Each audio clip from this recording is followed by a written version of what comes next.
Hi everyone, Kristen here. So I'm going to show you some of the exercises that I just listed in one of my most recent vlogs. If you want to follow along, it's called Back to the Basics, a simple exercise program to help facilitate function and flatten the mommy tummy. So these are great to do postpartum. You can start even a week or two after you give birth, or a year or two, or a decade or two later.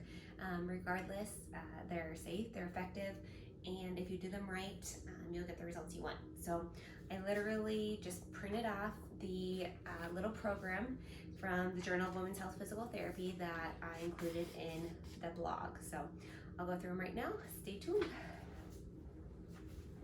So the first one is called ADIM. What that stands for is Abdominal Drawing In Maneuver. I'll show you it in a few different positions. It's typically easiest to do on your back first because you're not fighting gravity. But if you have trouble there, like I said, I'll show you in a few other positions. So what you want to do is you want to inhale through your nose, deep into your belly so your belly expands, and then exhale through your mouth as you draw your abdomen in. So key points here is as you're drawing your abdomen in, you should be pulling in from the bottom up. So engaging that pelvic floor first and then bracing with your abs, like you're giving yourself a hug. So it looks like this.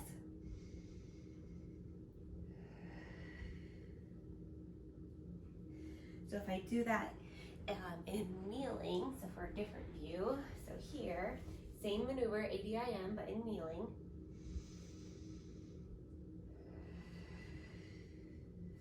You see I'm drawing my abs in. Again, I'm drawing my hip bones together. I'm not pushing downwards. I'm pulling up and in with my pelvic floor. So that's number one. Next one is the abdominal drawing in with a bridge and a ball squeeze. So always roll from your side to your back to straighten a diastasis if you have one. And so I'm going to do that same breath pattern, the abdominal drawing in and then adding a bridge. So this is a progression. So it'll look like this in real time.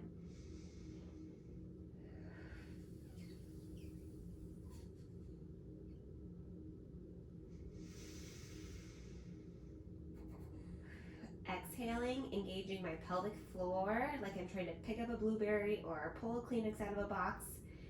Engaging my abs, squeezing the ball, and then using my glutes to lift up. So think of it in that order, stepwise. Exhale, engage pelvic floor, engage core, squeeze ball, lift hips.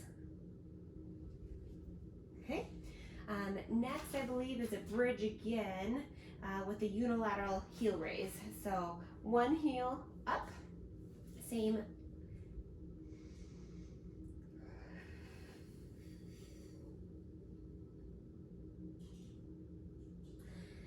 So I can hold for about 5 or 6 seconds. Part of that is I run out of breath. Part of it is I can feel my pelvic floor and abs start to fatigue. So it says a 10-second hold on here. Just hold as long as you can with good form and don't push it and gradually build up to that 10 seconds.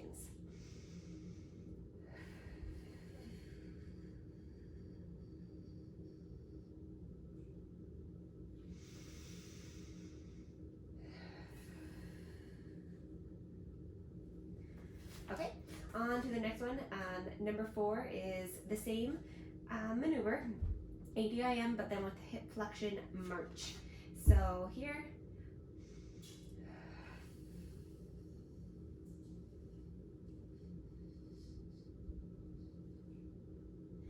so I can get about 4 in before I run out of air.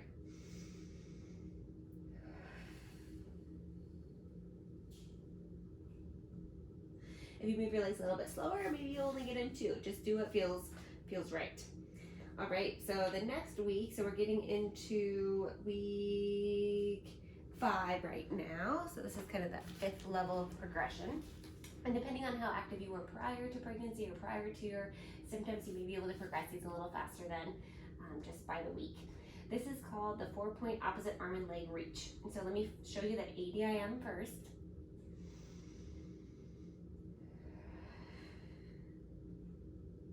So that exhale and engaging pelvic floor and abs needs to happen before you reach with your arm and leg, each and every repetition.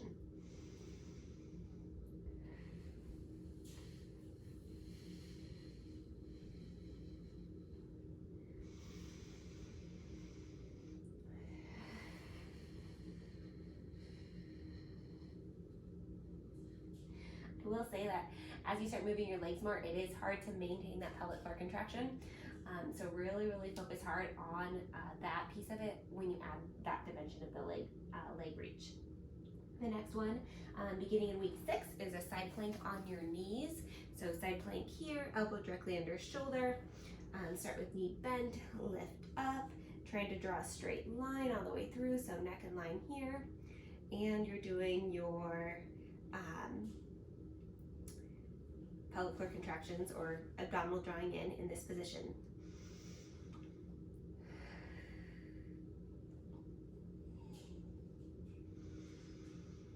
So it says 6 repetitions, 10-second hold. I can't hold for 10 seconds yet. I don't expect you to either.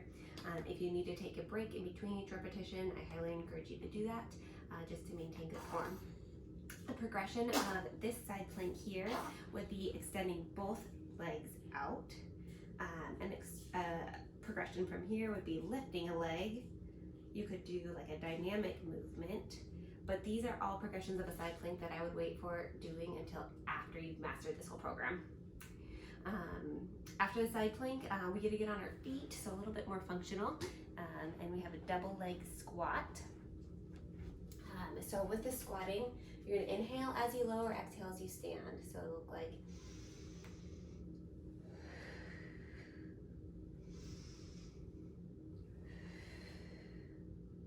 inhale, lowering down, exhale, so I start to breathe out, I engage pelvic floor, engage my core, and then push through my heels to stand up. With squatting, make sure you're sitting your hips back, keeping your knees behind your toes.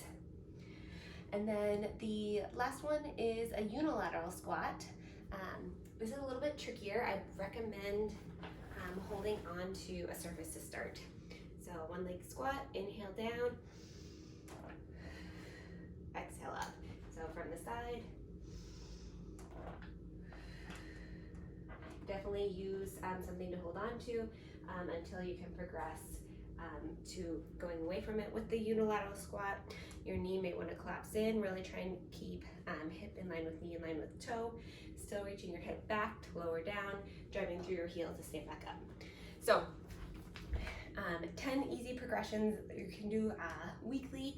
If you feel like you've mastered them and really are able to engage your pelvic floor and core with each of them, you may be able to try going a little bit faster.